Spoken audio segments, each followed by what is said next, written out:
Start with the base name of Almighty Allah, who is the most merciful and kindness to everyone. Dear students, अस्सलामु अलैकुम। मैं हूं आपका अपना अब्दुल रहीम and आज जो है आप लोगों के सामने एक नए टॉपिक के साथ हाज़िर हुआ हूं। इंशाल्लाह आप देखेंगे तो आपको समझ में आ जाएगा। तो आज का जो टॉपिक है हमारा वो है बाइनरी रिलेशन। स्टूडेंट्स, तो आज जो है हम बाइनरी रिलेशन के ऊपर बात करेंगे कि बाइनरी रिलेशन क्या होता है। बाइनरी रिलेशन, ठीक है स्टूडेंट्स, आज जो है हम बाइनरी रिलेशन के ऊपर जो है डिस्कस करेंगे। तो बाइनरी रिलेशन के ऊपर जो है देखते हैं कि क्या बाइनरी रिलेशन क्या होता है। स्टूडेंट, मैं आपको एक चीज़ क्लियर कर दूं कि आजकल जितनी भी वीडियोस बन रही हैं वो सेट के ऊपर हैं। सेट से जितनी भी चीज़ें रिलेटेड हैं आप वो जो है आसानी मेरे चैनल पे जाके देख सकते हैं। यानी कि टाइप्स ऑफ मेथड हो गया, सेट हो गया, infinite, finite, whole numbers, integers वगैरह सारे, यानी कि सेट से मुकम्मल चीज़ें जो रिलेटेड हैं वो मैंने आप लोगों के लिए, आप लोगों की आसानी के लिए पूरे के पूरे लेक्चर्स बना के मैंने आप लोगों के लिए रख दिए हैं और आप जो है उनको देख के अपने बहुत सारे कॉन्सेप्ट्स क्लियर कर सकते हैं और बहुत अच्छे तरीके से आसान मैथमेटिक्स में, आसान लैंग्वेज में, उर्दू लैंग्वेज में जो है मैंने आपको समझाए हैं। तो आप वो देख सकते हैं और देखने के बाद अगर आपको वीडियोस अच्छी लगती हैं तो आप मुझे कमेंट करके बताइएगा और लाइक भी कर दीजिएगा, शेयर भी कर दीजिएगा और मेरे चैनल को सब्सक्राइब करना ना भूलिएगा और उसके साथ साथ बेल आइकन को भी प्रेस कर दीजिएगा। इससे ये होगा कि मेरी हर नई आने वाली वीडियो आप तक बआसानी जो है वो पहुंच सकती है और आप देख सकते हैं। स्टूडेंट्स, आइए अपना टॉपिक स्टार्ट करते हैं। तो बाइनरी रिलेशन क्या होता है? A binary relation from a set A to a set B. यानी कि देखिए, बाइनरी रिलेशन जो होता है वो दो सेट्स के ऊपर डिपेंड करता है। A binary relation from a set A to a set B is just a subset of A cross B. Students, मैं यहाँ पर लिख देता हूँ, a binary relation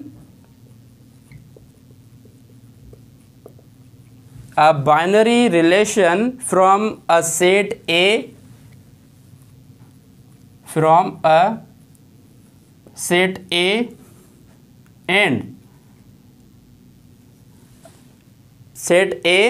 and a binary relation from a set A to a set B and to a set B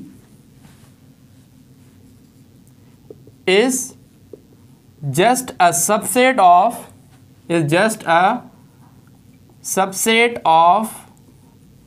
A cross B। Students, A cross B क्या होता है? ये होता है कार्टेशियन प्रोडक्ट, जिसके जो वीडियो है मैंने अलग से बना के रखी है आप लोगों के लिए, जिसकी लिंक जो है वो मैंने नीचे डिस्क्रिप्शन में दे रखी है। अगर आपको A क्रॉस B को समझना है तो आप उसी वीडियो की लिंक पे क्लिक करके आप सारा कॉन्सेप्ट कार्टेशियन प्रोडक्ट का समझ सकते हैं। तो कार्टेशियन प्रोडक्ट्स के जितने भी सबसेट होते हैं स्टूडेंट्स, वो हमारे क्या कहलाते हैं? बाइनरी रिलेशंस कहलाते हैं। तो इसी हिसाब से I repeat again the definition of the binary relation is that a binary relation from a set A to a set B is just a subset of A cross B. यानी कि binary relation जो होता है दो sets के अंदर, वो क्या होता है? वो सबसेट होता है किसका? ए क्रॉस बी का। ठीक है स्टूडेंट्स, तो इसी हवाले से every subset of A cross B is a binary relation from A to B.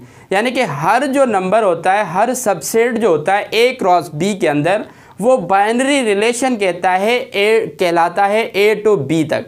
ठीक है स्टूडेंट्स, तो इसके अंदर जो है अभी हम एक एग्जाम्पल लेते हैं और देखते हैं कि बाइनरी रिलेशंस बनते कैसे हैं और यानी कि किस तरह से ए क्रॉस बी जो है वो सबसेट बन जाता है और हम उसको रिलेशन कह देते हैं। ठीक है स्टूडेंट्स, तो यहाँ पर मैंने आप लोगों के लिए एक एग्जाम्पल जो है वो चूज़ करके रखी है कि इस एग्जाम्पल के ज़रिए मैं आप लोगों को समझाऊँगा कि बाइनरी रिलेशंस जो है वो कितने निकलते हैं और कैसे बनते हैं। ठीक है students, a is equal to हमारे पास है x, y and b is equal to 1,2। यानी कि इसके अंदर हमें सारे रिलेशंस फाइंड करने हैं। Find the all relations between the A and B ठीक है, यानी कि ए और बी के दरमियान जितने भी रिलेशन है वो हमने फाइंड करने हैं। तो सबसे पहले हम कार्टेशियन प्रोडक्ट को मालूम कर लेते हैं। जब हम इसको सॉल्यूशन करेंगे तो स्टूडेंट्स यहाँ पर आप देख सकते हैं कि A cross B is equal to, जैसे कि मैंने आपको बताया x को हमें 1 के साथ रखना है तो ये x का 1 हो जाएगा। उसके बाद जो है x को हमें 2 के साथ रखना है और उसके बाद जो है स्टूडेंट्स यहाँ पर हम y को लेंगे और y को 1 के साथ रखेंगे और y को यहाँ पर 2 के साथ रख देंगे। अब उसके बाद देखें ये हमारा a क्रॉस b है। अब देखें मैंने ये क्या कहा था कि set A to set B is just a subset of A cross B। अब देखें यानी कि ये हमारे सबसेट हैं। अब इसके जो है थ्रू हम जो है रिलेशन को फाइंड करना सीखेंगे। अब यहाँ पर जो है R1 जो होगा स्टूडेंट्स वो हमारा क्या होगा, एम्प्टी सेट होगा। एम्प्टी सेट को इन दो तरीके से हम सॉल्व कर सकते हैं या लिख सकते हैं, ठीक है स्टूडेंट्स। तो R1 यानी कि इसका सबसेट होगा। सबसेट आप कैसे बनाते हैं, सबसेट के ऊपर भी मैंने एक वीडियो बना के रखी हुई है, आप वहाँ से देख सकते हैं, लेकिन थोड़ा बहुत मैं आपको बता देता हूँ कि सबसेट जो होता है फिर हम क्या कहते हैं। यहाँ पर हमें सबसे पहले तो ये देखने इनके रिलेशन कैसे बनेंगे और देखें रिलेशन कितने बनेंगे। और ये 2 पावर n आप फार्मूला लगा सकते हैं। 2 पावर n एक फार्मूला होता है जिसकी मदद से जो है आपको पता चल सकता है कि यहाँ पर कितने रिलेशन बनने वाले हैं। अब देखें 1 पे 2 3 4 यानी कि the order of the elements present in the set are 4, ठीक है स्टूडेंट्स। तो यानी कि 2 × 2 × 2 और × 2।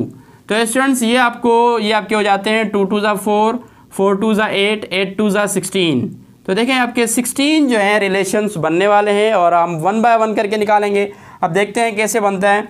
तो पहला हमने जो है एम्प्टी सेट रखना है। ये हर बाउंड्री रिलेशन के अंदर ये चीज़ हमने करनी होती है कि एम्प्टी सेट को लाजमी रखना होता है रिलेशन के अंदर।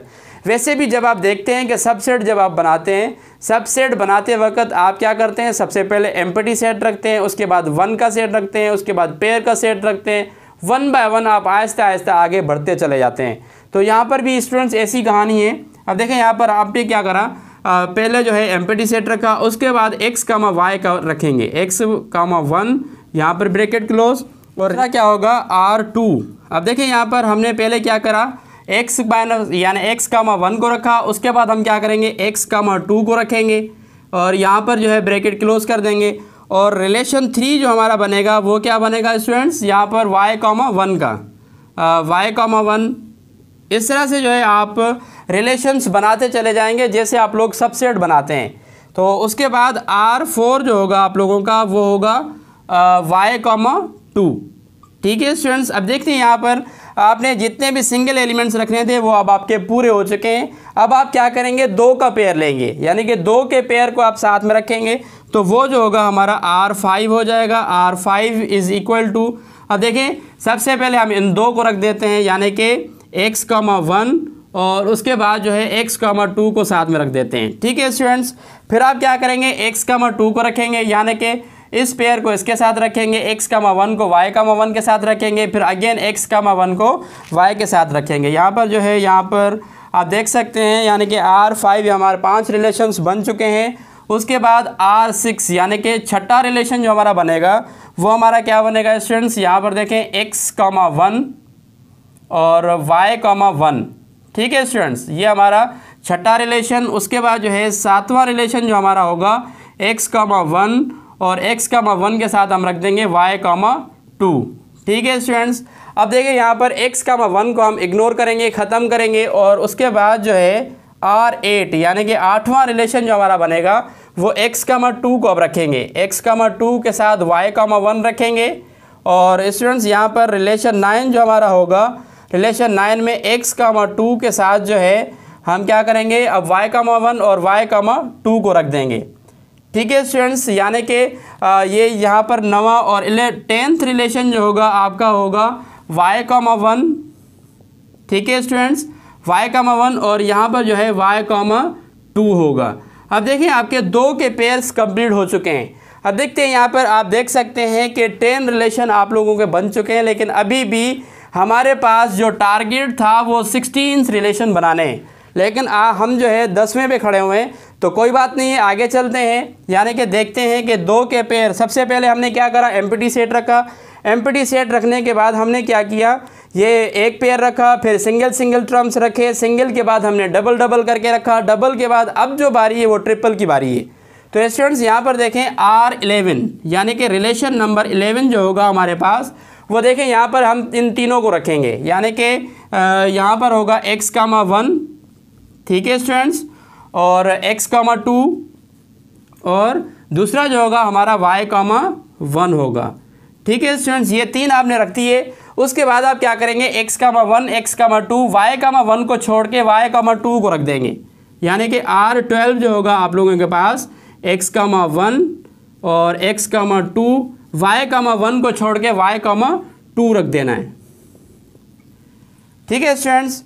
तो इस तरह से जो है आप उसके बाद क्या करेंगे, ये पहले तीन रख दिए, उसके बाद हमने यहाँ पर x,1 x,2 और इसको छोड़ के हमने इसको रख दिया। अब हम क्या करेंगे, x,1 को रखेंगे, इसको लीव करके ये साथ में रख देंगे।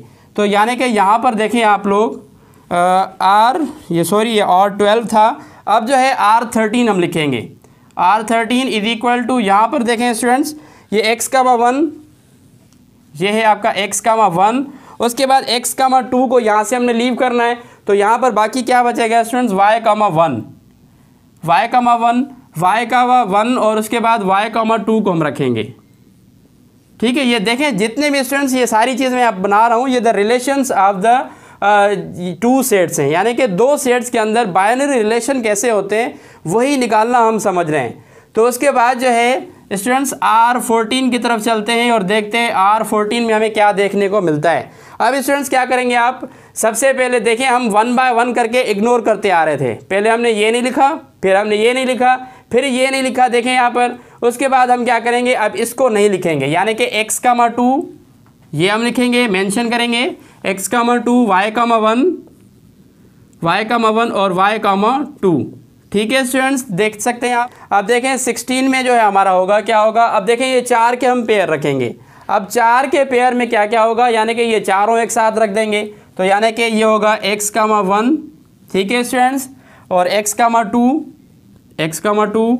और उसके बाद जो है y,1 यहाँ पर लिख देता हूँ y,1, ठीक है स्टूडेंट्स, और y,2। ये जो है आप लोग देख सकते हैं कि आपके 16 बाइनरी रिलेशंस बन चुके हैं फ्रेंड्स। तो आप देख सकते हैं कि बाइनरी रिलेशन हमने किस तरह से निकाले और उसके अलावा ये कैसे बनते हैं, इनका सबसेट क्या होता है। जैसे कि डेफिनेशन मैंने आपको बताई, a binary relation from a set A to a set B is just a subset of A cross B। यानी कि देख सकते हैं ये सारे सबसेट की तरह है, तो इसका सारा का सबसेट जो होता है इसको स्टूडेंट्स हम क्या कहते हैं, binary relation of the two sets कहते हैं। आई होप आप लोगों को समझ में आ चुका होगा। अगर फिर भी अगर आपको कोई क्वेरी है या फिर आपको कोई क्वेश्चन है तो आप मुझे कमेंट बॉक्स में मैसेज कर सकते हैं। इंशाल्लाह मैं कोशिश करूंगा कि आपको रिप्लाई कर सकूं। स्टूडेंट्स तब तक जो है अगली वीडियो में मिलते हैं कुछ नए टॉपिक्स के साथ। तब तक अपना ख्याल रखिएगा। पाकिस्तान जिंदाबाद।